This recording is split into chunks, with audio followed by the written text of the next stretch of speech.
कर सकते, जैसे पेन के बिना लिख नहीं सकते, आँख के बिना देख नहीं सकते, कान के बिना सुन नहीं सकते, तो बुद्धि के बिना निर्णय भी नहीं ले सकते। ऐसे अनुमान हो जाएगा कि हाँ बुद्धि है जरूर।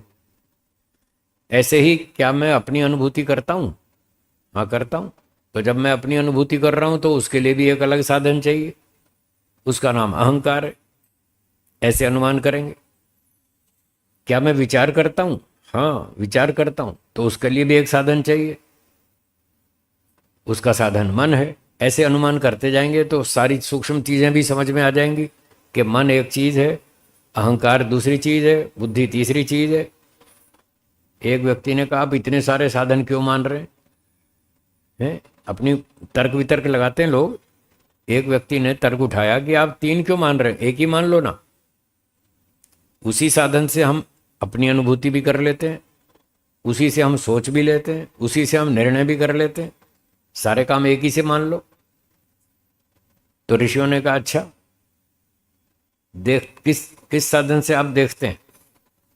आंख से। और सुनते किससे हैं? तो आंख से सुन भी लो ना, देख भी लो और सुन भी लो, दो काम आंख से हो जाएंगे? नहीं होंगे ना। तो ऋषियों ने कहा जैसे देखने के लिए अलग साधन है, सुनने के लिए अलग साधन है, अलग अलग काम के लिए अलग अलग साधन है, ऐसे ही वो जो तीन काम है उसके लिए भी तीन साधन है। एक से तीन नहीं होंगे, तीन काम एक साधन से नहीं होंगे।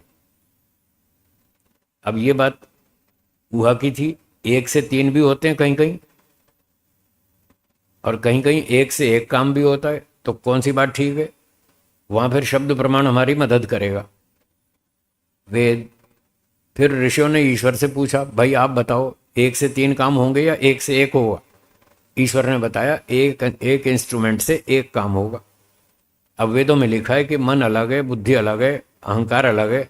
तब जाकर ऋषियों को कन्फर्म हो गया कि हाँ तीन साधन हैं, तीन कार्य हैं, एक साधन से एक कार्य होता है। फिर एक साधन से कोई दूसरा कार्य भी होता है तो वो भी साथ साथ बता दिया। किसी किसी साधन से दो दो काम भी होते हैं, पर वो दो काम अलग है। जैसे उदाहरण के लिए बुद्धि है, तो बुद्धि का एक काम तो ये है निर्णय लेने में जीवात्मा की सहायता करना। बोलिए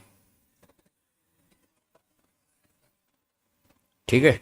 तो एक तो बुद्धि का रोल हो गया कि जीवात्मा उसकी सहायता से निर्णय लेता है, और फिर एक दूसरा काम भी बता दिया बुद्धि का ही। वो ये बताया कि जब आप सुख दुख भोगेंगे तब बुद्धि आपकी सहायता करेगी, सुख दुख भोगने में भी सहायता करती है, ये इसका दूसरा रोल है। जैसे एक उदाहरण,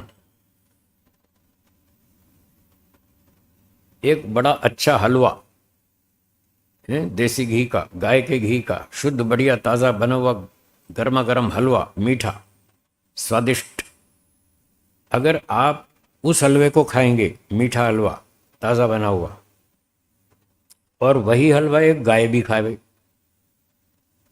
तो आपको जितना हलवे में आनंद आएगा उतना क्या गाय को आएगा?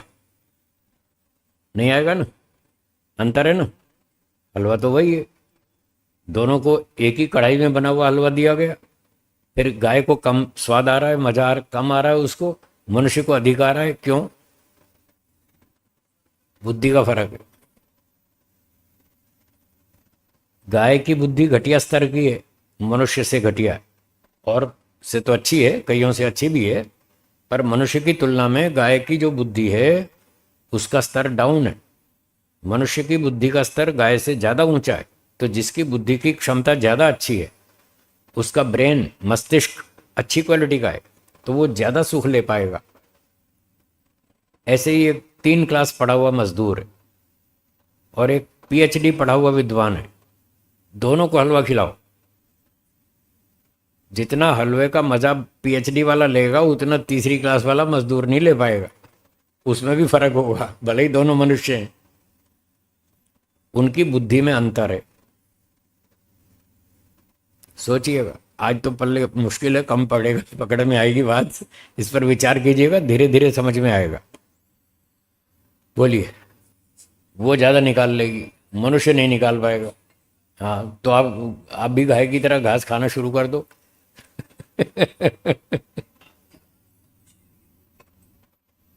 हाँ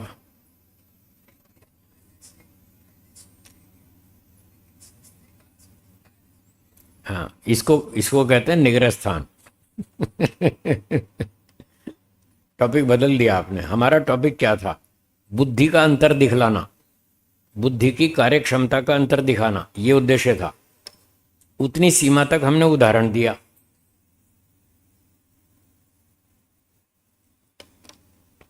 कोई भी उदाहरण 100% साध्य के तुल्य नहीं होता। यह नियम पहले कई बार बता चुका हूं, न्याय दर्शन का नियम है। तो मैं गाय और मनुष्य की बुद्धि की तुलना कर रहा हूं, भोजन की नहीं। आपने भोजन की तुलना में टॉपिक चेंज कर दिया, हलवा और घास बना दिया। मैं हलवे और घास की तुलना नहीं कर रहा। एक ही भोजन हलवा गाय भी खावे और मनुष्य भी खाए, दोनों की बुद्धि में फर्क है, इसलिए दोनों अपनी अपनी क्षमता के अनुसार उसका सुख ले पाएंगे। मैं ये कहना चाहता हूं। तो जैसे मनुष्य, उसके पास बुद्धि ऊंची स्तर की है, उसका ब्रेन भी उच्च स्तर का है। जितनी अच्छी क्वालिटी का ब्रेन मनुष्य के पास है, उतनी अच्छी क्वालिटी का पास गाय के पास नहीं है। इसलिए बुद्धि इस ब्रेन की सहायता से बड़ी आउटपुट निकालेगी। और बुद्धि तो गाय के पास भी वैसी ही है जैसी मनुष्य के पास है। महतत्व, उसमें कोई फर्क नहीं है, ब्रेन में फर्क है। जो स्थूल शरीर का पोर्शन है ब्रेन, उसमें अंतर है। तो ये ब्रेन भी और बुद्धि दोनों मिलके काम करते हैं, दोनों मिलके काम करते हैं। हाँ हाँ, जैसी जाति मिली शरीर की, उसका ब्रेन भी वैसा ही होगा, उसी लेवल का, तो आउटपुट भी वैसी आएगी। तो बुद्धि दोनों की सेम है, गाय की भी और मनुष्य की भी। महतत्व सेम है, लेकिन ब्रेन में डिफरेंस है, मस्तिष्क का अंतर है। तो मनुष्य का मस्तिष्क बहुत हाई क्वालिटी का है, बहुत उच्च स्तर का है, इसलिए उसमें बहुत अच्छी आउटपुट आती है। तरह तरह के आविष्कार ये मनुष्य कर सकता है। कोई गाय, घोड़ा, कुत्ता, गधा, किसी ने टेलीफोन बनाया हो आज तक तो बताइए? वो करोड़ों साल में भी टेलीफोन नहीं बना पाएंगे।